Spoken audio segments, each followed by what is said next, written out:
Comment tu fais pour acheter le tennis? T'es vraiment en train de zoomer sur ma touche. Pour eux, c'est un divertissement. Pour nous, c'est un travail. Ça fait les fesses. Ça fait les fesses. Ouais. Et c'est une gifle, et puis 2 gifles, et un étranglement, et un coup de poing.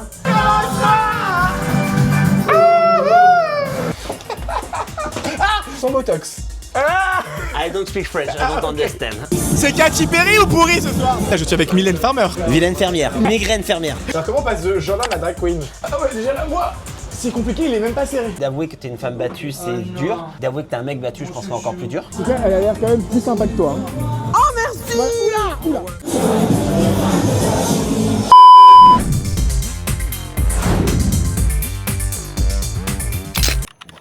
Ah, pardon, je cherche Ginger Bee, je sais pas ici. Alors, elle est pas encore arrivée. Ah, Je suis l'assistant, merde. je suis là pour le rendre service. Ah d'accord, bah enchanté l'assistant. Enchanté.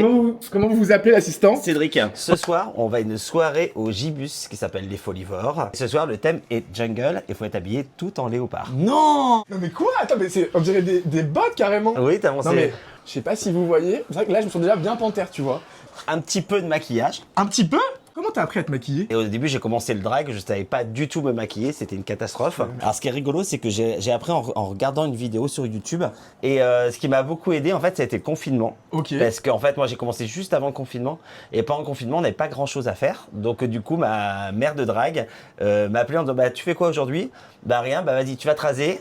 Et on passe au make-up et on se maquille ensemble. C'est quoi mère drag? Dans le drag, en fait, t'as toujours ce qu'on appelle des drag mothers ou des drag daughters. Drag mothers, donc c'est une maman drag. Une drag daughter, c'est une fille de drag. Donc en fait, c'est un peu des drag queens qui sont les drag mothers qui sont un peu plus anciennes et qui prennent un peu sous leur aile des jeunes drags pour leur expliquer un peu le métier, leur expliquer les bases par exemple du make-up. Ok. Ça peut être aussi pour les introniser dans le milieu, les faire connaître à des patrons d'établissement, pour qu'elles aient des bookings, pour les faire connaître, etc. Ok. Donc en fait, et on se crée notre drag family. Il y a un bar à Nice où j'allais souvent qui faisait des drag shows. Et un jour, ce bar a décidé d'organiser un tremplin drag. Et la drag queen qui faisait les shows là-bas nous contacte en disant que qu'elle aimerait bien, elle nous demande si on voudrait pas faire avec mon mec le concours. Alors on lui dit qu'on n'est absolument pas drague et tout. Et elle me dit non mais j'ai vu des vidéos sur Facebook à l'époque, c'est même pas Instagram. J'ai vu des photos, vous faites toujours des soirées costumées avec vos potes et vous avez toujours des super costumes avec des structures et tout. Elle a dit je suis sûr qu'en drague ça pourrait marcher. Donc je rigole, je lui dis écoute, moi, je suis capable de le faire parce que je suis quelqu'un d'assez extraverti. C'est par contre Greg, il le fera jamais parce que il est hyper timide et tout. Et mon mec me dit, bah si tu le fais, je le fais. Et il fait ouais, et j'éclate de rire, je lui tape dans la main, je lui dis, bah vas-y, même pas cap. Et voilà, il m'a tapé dans la main. On a acheté nos perruques, costumes, on a fait nos costumes chacun de notre côté, etc. Et ce qui est rigolo, c'est que on a fait ce fameux concours. De là, s'en est poursuivi. On a eu un booking parce que comme on avait fini en finale, booké dans un bar pour aller faire un show. Ok, d'accord. Un contrat rémunéré. Et puis on a eu un show. Et puis on a été booké dans une boîte de nuit. Et puis on a été booké dans un autre bar. Et la machine s'est emballée comme ça en fait, petit à petit. En même temps, je juge ta skincare aussi. Ah c'est vrai. T'as quel âge? J'ai 27 ans. Ah comme moi. Arrête. J'aurais dit moins, tu vois. Bah, en âge de mytho, j'ai 27 ans. Ok, d'accord. En âge Grinder, j'en ai 36. Mais en vrai, j'en ai 48. Et je vois plus une ride. T'as vu? Donc là, c'est sans botox. I don't speak French, I don't understand. J'ai pris la jupe, j'ai pris les cuissardes, j'ai pris les gants, j'ai pris les 2 perruques, elles sont prises. J'ai tout. Vous avez pas genre des agents, une boîte de production J'ai un manager et un agent. Il y a vraiment donc une partie de l'agence qui va gérer la partie booking, etc., les paiements, les factures, etc. Et il y a la deuxième personne qui est plus un manager. C'est la personne qu'on a le plus souvent au téléphone. C'est la personne qui nous accompagne souvent sur les événements auxquels sur lesquels on travaille. Bon, bah du coup, c'est moi qui deviens assistant bénévole en portant du coup son énorme... T'avais pas menti sur le point. Dis-toi que mon humour est encore plus lourd. Après, j'espère qu'il est aussi lourd que drôle ton humour quand même. Parce que j'ai pas ri pour le moment. Pas toujours très... Oh. Alors, si vous êtes drag queen, conseil numéro 1, emménagez au rez-de-chaussée. C'est important du coup d'avoir comme ça des endroits, tu vois, où t'es safe, un point de rencontre aussi, où tu peux être justement aussi drag, mais à la fois Cédric. On a malheureusement tous nos établissements LGBT qui ferment les uns après les autres. Et il y en a de moins. Alors déjà en région, parce que moi je viens de Ginger j'ai créé Ginger à Nice. D'accord. Moi je suis normand de base, mais Ginger elle est niçoise. Et j'ai connu ça à Nice, les établissements qui ferment les uns après les autres. Il y en a de moins en moins, il y a de moins en moins de lieux pour se retrouver. D'accord. Donc je trouve ça hyper important, notamment là quand c'est un établissement qui vient d'ouvrir il y a un mois, de venir, d'en parler et que soutenez vos établissements LGBT, ils ont besoin de vous, ils ont besoin de nous, ils ont besoin de notre argent. Tu peux t'échauffer.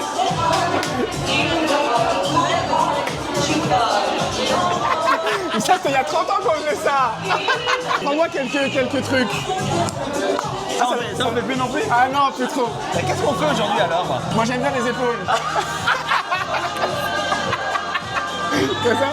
Voilà, du coup, après s'être bien arraché la gueule, on va travailler. Arraché carrément? Wow. Non, parce que moi, il faut que tu saches que vraiment, après une demi de blonde, je ne tiens plus. Voilà. Ok, c'est ce que tu as vu tout à l'heure, donc là ça veut dire qu'on ne tient plus en fait. Voilà. Combien ça coûte justement une tenue full drag avec le make-up et tout? En fait, si tu veux faire un costume sur mesure, il faut savoir qu'aujourd'hui, il faut que tu comptes entre 500 et 2000 euros le costume. D'accord. Après, en termes de maquillage, il faut savoir qu'on n'utilise que du maquillage professionnel, donc ça coûte très très cher. Toi, je pense que si demain tu veux commencer le drag, tu t'achètes ton premier kit de make-up, ouais, tu pars sur un bon 500 euros, je pense. D'accord, ouais. Et est-ce que c'est rentable quand même? Est-ce que le prix que tu mets sur une tenue quand même est remboursé par le cachet que tu touches en prestation? Alors, c'est rentable.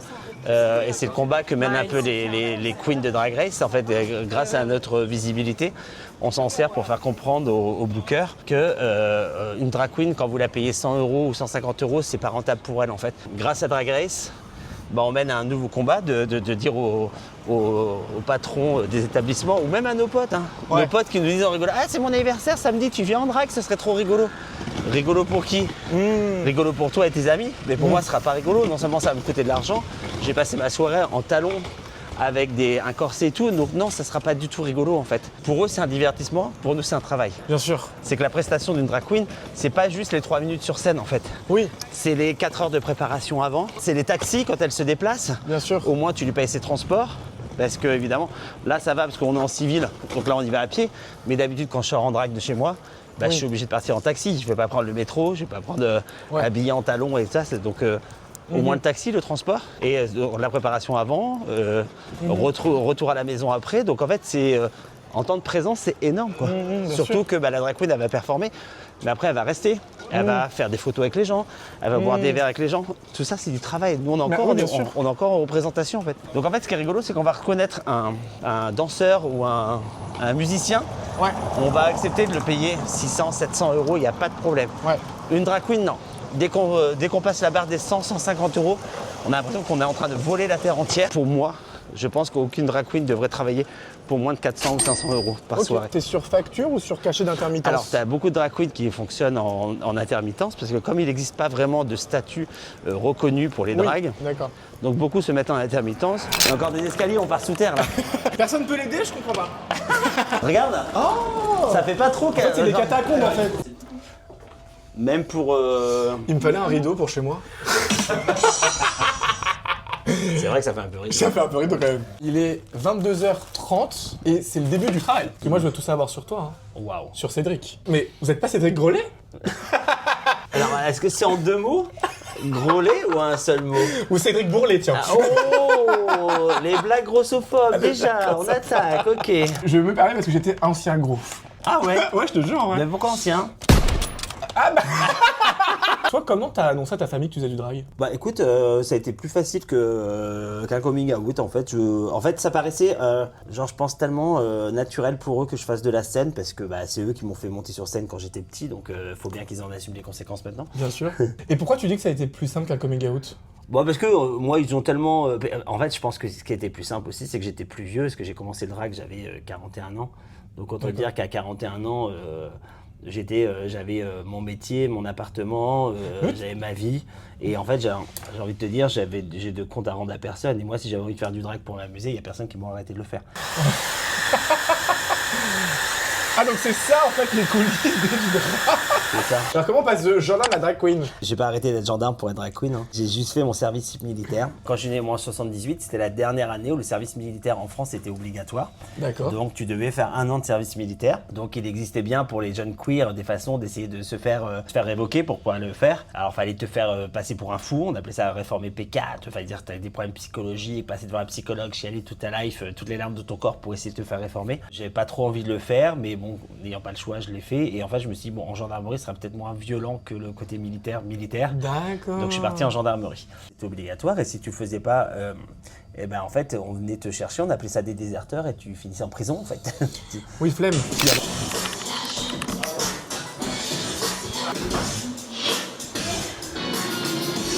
Bienvenue dans ma chambre. Quand tu sais comme ça, devant le monde, on peut plus gérer. Genre là, en fait, j'ai qu'une envie, c'est de l'argent de social. En fait, ça me donne envie d'aller raconter pour cette vidéo. Comment faire? Je vais vous montrer un peu ce qu'on peut trouver dans une valise de drag queen. Alors, parce que moi, j'ai vu des trucs. Alors ça, il m'a expliqué. Ce sont les hanches. Et moi, au début, quand j'ai vu ça, je crois que c'était fait pour protéger les meubles quand ils tombent. Attends, redis-moi, ça se met comme ça. Ouais. Comme ça. Et en fait, et quand tu colles ici, Ça fait les fesses. ça fait les fesses. Ouais. Donc ça, c'est le corset. Ça doit faire tellement mal, ça, non? Regardez, je vous montre ce que ça rend le Parce corset. que essaye de te baisser quand t'as un corset des talons. Ah ouais, déjà là, moi, c'est compliqué, il est même pas serré. En plus tu l'as mis à l'envers. Oh là là. Les talons.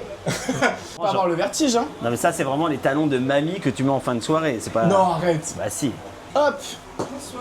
Bonsoir. Ça va? Ça va et toi? Salut. Qu'est-ce que tu penses de mon look? Tu regardais Ça va, en gros ce que ça donne. Donc quoi, ils sont beaux? T'as dit quoi? C'est le pire voguing que j'ai vu de ma vie. Ah, t'aimes pas? Pendant que moi je faisais mes petites bêtises, t'as bien avancé. C'est marrant ça, comment ça s'appelle? Du maquillage. Mais ça, je me T'es belle mais t'es conne. Hein. Est-ce que tu peux m'expliquer la différence entre être drag queen, transformiste, sosie, travesti? Travestissement, c'est juste le fait de se grimer en une créature qui est différente de ton genre de base. D'accord. Il n'y a pas forcément une esthétique particulière, mais bon, le travestissement est quand même l'ancêtre du drag. Hein. C'est grâce au travestissement qu'on est arrivé au drag aujourd'hui. Ok. Après, le transformisme, c'est vraiment tu te grimes dans le make-up et dans la peau d'un personnage, d'une star en particulier. ok. Donc c'est plus du maquillage ressemblance. D'accord. Alors que nous, drag queen, on fait pas de ressemblance, on crée notre propre avatar. D'ailleurs, moi, quand je suis en drag, tu peux me dire il, elle, je m'en fous. Quand je suis out of drag, tu peux me dire il ou elle. Moi, ça me dérange pas en fait. J'ai commencé le drag, par exemple, au début, on me disait qu'une drag c'était politique, et je comprenais pas trop ce côté de politique quand on me disait une drag c'est politique. Moi, j'étais là, non, moi, je veux juste faire de la scène en fait, tu vois. Je comprenais pas le côté politique, et en fait, j'ai compris par la force des choses quand j'ai commencé, justement, à prendre un peu de notoriété. En fait, tu te retrouves face à des situations où tu es obligé de prendre la parole. Et toi, en tant que drag, t'es aussi. Est-ce que tu te sens être comme un symbole pour la communauté LGBT? Est-ce que t'as une responsabilité? Alors, je me sens pas comme un symbole de la communauté, mais malheureusement, j'ai été obligé de prendre position sur des choses, parce que l'avantage, c'est que d'avoir une communauté, c'est bien, mais t'en servir pour passer des messages, c'est encore mieux. Mener des combats pour sa communauté et faire en sorte que des lois passent et qu'on arrête, par exemple, comme dernièrement, les thérapies de conversion en France, dans l'Union européenne. Ouais. Voilà, ça fait partie des combats où les drag queens étaient en première ligne pour que ce genre de truc n'arrive plus, tout. Bien sûr. Je me suis pas habillé comme une grosse salope ce soir. J'allais dire pas comme une J'ai pas de salope, talent. mais comme une Moi, grosse salope. moi. Ça va? Bonjour, enchanté. Aaron. Voilà. Est-ce que tu as été confronté, toi, justement, à de l'homophobie ou même à des préjugés concernant ton métier en tant que drag queen? Ah oui, évidemment, Oui. en tant que drag queen, La oui. question est conne, oui, en effet. J'arrive dans une boîte de nuit, par exemple, où je traverse le carré VIP, et il y a un mec qui arrive et qui me met carrément les deux mains sur les deux seins comme ça, quoi. Ah, d'accord. Et donc moi, ce que je fais, c'est que aussitôt, je lui mets la main au paquet, Ok. et tout de suite, il se retourne, mais ça va pas, tu m'as touché. Je dis, donc toi, t'as le droit en fait de me toucher les seins, mais toi, mais c'est pas les tiens, mais je fais ça, tu sais pas avant de me toucher. Ah, Parce que qui te dit que je suis pas une femme trans en dessous? Ouais. Mais est-ce que quand tu es drag queen ou même d'ailleurs drag king, est-ce que tu penses que ça peut être un frein dans les relations sentimentales Bien sûr. et ou sociales? Bien sûr, complètement. Sentimental, oui, parce que t'as plein de mecs, les masculins, si vous nous regardez. Non, pour un mec, avoir un mec drague, c'est pas possible. En fait, le problème, c'est que je pense qu'ils confondent le personnage de scène avec la personne dans la vie, quoi. D'accord. Et non, mais moi, je veux un mec masculin, je veux pas un mec efféminé. Mais non, dans la vie, je suis pas quelqu'un d'efféminé. C'est que. En fait, confonds pas. En fait, on te demande pas de te mettre en couple avec Ginger, on te demande de te mettre en couple avec Cédric, toi. T'as pas eu peur ou d'être vulnérable après ton exposition justement sur Drag Race? Parce que on sait qu'on parle beaucoup de soi aussi, c'est pas que du show. Il y a pas mal de parties témoignages où chaque drag se confie. Et donc c'est toi qui as choisi de parler de ta relation abusive. Ouais, mais alors du coup j'en ai pas parlé dans Drag Race parce que j'ai été éliminé avant, mais c'était prévu qu'on en parle. D'accord. Et, Pourquoi tu voulais en parler? Parce que c'est quelque chose que j'ai pas assumé pendant longtemps, parce que c'est quand même, je pense que quand t'es déjà d'avouer que t'es une femme battue c'est dur, d'avouer que t'es un mec battu je pense que c'est encore plus dur. Parce que ton ego, ta masculinité, malheureusement, dans cette société, en prend un coup. Et je me suis dit, en fait, maintenant que toi, tu as fait le travail psychologique pour te guérir de cette relation, sers-toi, en fait, de ton drag, de ta portée de tes followers, de ton audience, justement pour prévenir les jeunes queers que, attention, les pervers narcissiques n'existent pas que chez les hétéros, hein, et que, ouais, une relation peut être destructrice, et que je dis toujours, l'amour, c'est pas censé faire mal. J'avais 23 ans quand je l'ai rencontré, mais c'était mon premier petit copain. J'avais venu faire mon coming out il y avait pas longtemps. Donc en fait, c'était ma première relation. Et du coup, pour moi, c'était normal en fait. Donc, et puis ça va crescendo, c'est-à-dire qu'en fait, ça commence d'abord par quelqu'un qui t'isole de tes amis, de ta famille. Et puis c'est des pétages de plomb, c'est des insultes, et c'est une gifle, et puis 2 gifles. Et un étranglement, et un coup de poing. Et en fait, ça va crescendo. Et c'est les engueulades sont de plus en plus fortes, de plus en plus violentes.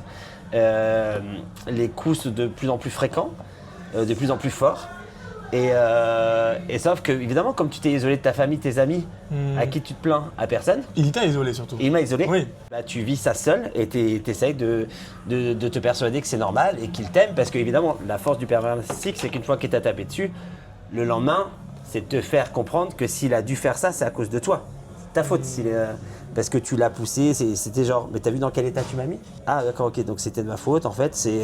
Bah oui, mais tu mets toujours dans ces états-là, hein, tu sais que c'est parce que tu sais que je t'aime, hein, donc si je me mets comme ça, c'est à cause de toi. Et comment t'as réussi à t'enfuir alors? Je sais pas, il y a une espèce de travail qui s'est fait au fond de moi. Bah, déjà, moi, il m'a cambriolé 2 fois mon appartement. Parce qu'il m'a cambriolé mon appartement, une première rupture qu'on a eue ensemble. Il m'a vidé j'étais parti au travail en séminaire. Je suis rentré, mon appartement était entièrement vide. Et quand je te dis vide, j'avais plus de frigo, plus rien, plus de machine à laver et tout. Et quand je l'ai appelé, c'était genre, bah oui, mais tu m'as demandé de partir. Bah, tu m'as plaqué, donc oui, tu pars de l'appartement, c'est logique. Je t'ai pas demandé de me vider l'appartement en fait. Et ouais, bah ça va, t'as plus d'argent que moi, donc toi tu peux racheter, moi je peux pas avec le salaire que j'ai. Enfin, dans sa tête, lui, tout était normal, sachant qu'il avait 10 ans de plus que moi. D'accord. Et donc, je me suis quand même, on a été séparés 1 an, je me suis remis avec lui. Donc, il m'a refait le chantage. Il avait vu qu'entre deux, j'avais évolué dans mon travail, que j'avais une voiture de fonction, j'avais un bon poste, que je gagnais bien ma vie. Donc, du coup, ça a attiré le serpent. Donc, il est revenu. Moi, évidemment, j'ai recraqué. Genre, il m'a refait la même chose 4 ans après, quoi. Et un jour, t'as eu un déclic? Et au bout de 2 ans, il y a eu un déclic. Déjà, moi, j'ai rencontré mon mari actuel. Et quand je l'ai rencontré, j'ai compris que l'amour, ça faisait pas mal, en fait. Je me suis dit, mais en fait, c'est pas normal ce que je vis avec l'autre. Et pareil, il y a eu un pétage de plomb. Il a voulu me relever la main dessus. Sauf que là, les coups, je les ai rendus. Et là, il y a une espèce de truc qui a changé dans son regard, où il s'est dit, ça y est, j'ai plus l'emprise, c'est mort. Et je lui ai dit, écoute, je t'interdis. C'est-à-dire que ça fait 10 ans que tu me dis comment je dois me parler, comment je dois m'habiller, comment je dois me tenir. Aujourd'hui, ça fait 2 ans qu'on est séparés, je t'interdis de me dire comment je dois te parler, etc. Et je lui dis, puis ça va durer combien de temps ton bordel? Quand est-ce que tu vas partir en fait? Je peux plus toi, je veux que tu dégages. Ça y est, il est parti quoi. Moi je voulais juste qu'il parte en fait. C'est le moment où il se fait. Attends, là j'en ai mis que 2 collants. Hein. Il en faut 5. Il y en a 27. Waouh! Il y en a 5. Et pourquoi tu mets autant de collants? Alors justement pour écraser le padding, pour qu'il vienne se fondre en fait dans ma peau, que ça fasse plus naturel. Comment tu fais pour acheter le tennis? Tu remontes en fait tes bourses dans les petites cavités qui étaient prévues à cet effet, où elles sont quand tu es petit, tu remontes de chaque côté et tu plaques le sexe en parce que là arrière. on voit rien. T'es vraiment en train de zoomer sur ma touche? Ah ouais d'accord, ok. Et donc on enchaîne directement. Ensuite, on a la ronde de Bruno. Et la ronde de Bruno, ils font le show. D'accord. Ensuite après, alors la ronde de Bruno, qu'est-ce que vous faites? Ok. Voilà. Ça va, tu vas retenir toutes les informations? Absolument pas. Comment tu fixes ta perruque, Ginger? Écoute, j'ai mis de la colle à perruque sur mon front. Ouais. Et après, tout simplement, de la laque très puissante que toutes les drag queens connaissent, je pense. Ok, d'accord. Et en fait, on colle le lace, tu vois, devant il y a un ruban de tulle et tout ça qui est bien.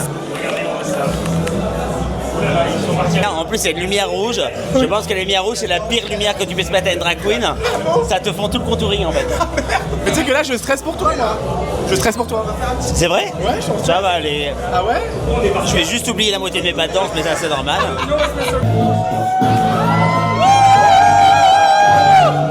Tu m'as niqué un tapant. Ah pardon. Non mais c'est bien. Donne la force à Ginger, c'est important.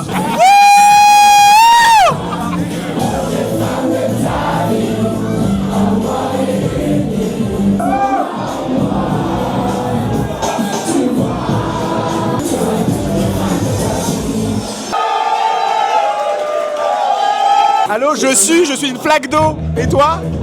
Ginger Flag. Eh, t'as mis la foule en sueur là? C'est un talent chez moi, je m'en rends pas compte. Non mais vraiment, non mais t'as bouffé la scène. Encore, j'avais encore de la place. Je savais pas que Katy Perry elle allait au Gibus. Elle est toujours au Gibus. C'est Katy Perry ou pourri ce soir? C'est Katy pourri, ouais. Donc là du coup tu te changes? Ouais, je change tout, je change le costume, la perruque. Et on part pour un deuxième show. Oh waouh. This is the voice. T'es littéralement métamorphosé, là je suis avec Mylène Farmer. Vilaine fermière. Mylène Farmer. Migraine fermière. Du coup t'es la vache contrée ou pas? La quoi? T'es la vache contrée. Je suis gêné. Ah, c'est d'accord. Moi je suis fatigué, en plus demain on tourne, c'est ça non? Et demain on retourne, donc là il est littéralement quelle heure? Quelle heure il est là? 2h42. 2h42, j'ai encore un passage à faire sur Ah scène. ouais. Moi je t'ai assez vu pour ce soir. C'est vrai. Ah ouais. Mais moi je me suis pas lassé de toi encore. Hein. Ah bon? Demain. Alors c'est rare parce que je suis insupportable tu sais. Non, ça va, ça a été Ah ouais? jusque là-bas. Alors moi je te souhaite bon courage pour ce dernier passage. Ouais, et on se Je te fais un retrouve. petit... On se retrouve demain pour l'after brunch. On attend brunch, Et waouh. on va être dément, on va faire la fête Ok, j'ai hâte. de 16h jusqu'à 22h. Waouh, mon sommeil en PLS les amis. Bon bref, je vais dormir, je vous retrouve demain. Comment ça Eh, va? ça va et toi? Inspection des cernes. Bon, vu tout le make-up. Oh, oui. Les miennes, regarde les miennes. Oui, ça va. C'est une cata. Ça Bon. va, on a passé une bonne soirée, c'était bien, non? C'était une excellente soirée. On a alors. rigolé. Bon, C'était on vous vraiment raconte très, pas tous très les drôle. offs, mais c'était très On agité. racontera jamais ce qui s'est passé au Gibus. On l'a oublié Reste déjà. au nous. Gibus. On l'a oublié. Petit outfit, outfit of the day. On est sur quelque chose de très passe-partout. Ah ouf, très Barbie. Barbie Barbès. Oui, bah. Ma vie, ma mère. Eh, non mais là je peux faire une sieste là en vrai. Ciao le bingo. Je rigole. Bon, qu'est-ce qu'on boit? Un jus? Moi je suis très professionnel. Je suis au café. C'est vrai? J'ai pas de goût. Oh, il est bon ton café. T'as vu? Ah, j'adore. C'est des Mais oiseaux, c'est ça, aussi, ça demande, j'ai l'impression, moi, des compétences différentes. Parce que tu vois, hier, moi, je t'ai vu en boîte de nuit, donc tu fais chaud, tu danses et t'animes un peu. Là, carrément, tu vas animer un bingo, mais en télé, t'es plus un personnage de télé. Faut aussi donner en Ouais, interview. en fait, Enfin, c'est vraiment quelque chose que j'ai eu du mal. Tu vois, genre dans Drag Race, je sais que j'ai un peu souffert du syndrome de l'imposteur. ok. J'étais stressé de. C'est l'équipe. Je crois que on a perdu C'est- quelqu'un. Ouais, et je pense que c'est ma conscience qui vient de tomber. Ou ta carrière, on sait plus. Ma carrière, ouais, disons ça. Et en fait, c'est Licky Dog qui m'a fait la réflexion au bout du 3e épisode, qui m'a dit en fait, je crois que tu. Elle dit qu'est-ce qu'il y a en fait, je te vois en off, tu rigoles, dès qu'on dit silence, on tourne. Ouais. Elle dit tu te fermes, t'as ce masque qui tombe et tout. Et au bout d'un moment, je lui dis. Je sais pas, alors moi qu'est-ce que je fais là quoi? Elles ont 20 ans, 25 ans. Ah, c'est par j'ai rapport à 40 ans. l'âge? Ouais, je me sentais pas légitime dans mon drag, pas légitime dans mon âge d'être là. Ok. Et en fait, Licky m'a dit t'as fait les castings, t'as été prise. Oui, t'es Ta légitime. place, tu l'as en fait. Bien sûr. Donc elle dit maintenant en fait, tu t'es battu pour faire ces castings, pour les réussir. T'es dedans, tu vas te battre en fait. Tu vas te battre et tu vas rester en fait pour montrer justement que t'es légitime d'être là en fait. On a le même coiffeur. Ah, Ginger à la retraite. On a le même coiffeur. C'est-à-dire moi dans 2 ans quoi. Toi demain après le bingo. Qu'est-ce que tu pourrais dire justement à une jeune personne ou à une personne peut-être moins jeune mais qui veut se lancer dans le drag, tu vois, qui pareil n'arrive pas parce qu'elles ne sont pas légitimes ou elles complexent? En fait, juste d'arrêter de se comparer aux autres, tout simplement. En plus, l'avantage, c'est que le drag, c'est vraiment un art qui est pluridisciplinaire. Tu peux faire ce que tu veux dans le drag. Tu peux être drag king, drag queer, drag queen. Fais quelque chose qui te correspond à toi et surtout, te compare pas aux autres. Donc, ton drag sera légitime dans le sens où il te correspondra et qui passera les messages que tu as envie de passer. C'est hyper important. Et qu'est-ce que tu pourrais dire à quelqu'un qui n'ose pas? Parce qu'il n'ose pas s'outer, il n'ose pas exprimer cette part de féminité. Bah, c'est juste peut-être que c'est pas le moment. Et tu le sauras quand ça viendra le moment. Ça sera inné, ça sera naturel et tu n'auras pas le choix que de le faire. Et ça sera à ce moment-là. Si ça te crée trop de problèmes, trop d'angoisse, c'est peut-être juste que c'est pas le moment. Garde-le dans le coin de ta tête et ressors ce dossier-là au moment où il est OK. Attends, ça commence. Allez, on va attaquer. Attendez, parce que regardez, on a la plaquette Ginger Beach, c'est hilarant. Mais moi, je ne connais rien en culture musicale. En plus, c'est les années 80, c'est ça 90 Un peu tout. Pas ma génération, ça. Bon, je vais Shazam. Celui-là, je l'ai, c'est la foule, ça, non C'est la foule. Libre. Ah, je l'ai. Mais en fait, moi, j'ai plus envie de danser que de jouer au bingo, en fait.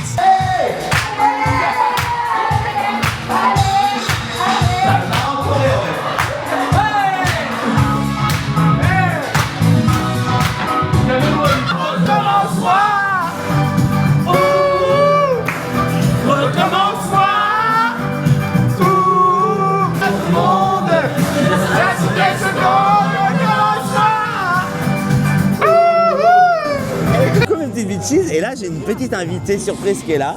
Vous la connaissez peut-être pas, elle s'appelle Azemilia. On a parlé d'elle hier dans le blog, on est d'accord hein. Ouais ben là voilà, en chair, en os. Et coucou, c'est moi. C'est ma fille de drague, Voilà.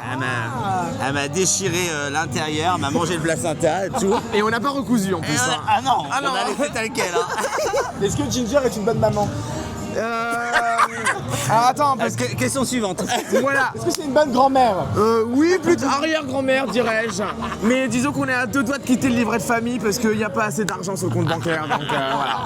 Est-ce que tu peux nous définir ton drague en quelques mots Mais je vais dire chippy parce que c'est l'intervalle d'un gros mot avec 4 lettres.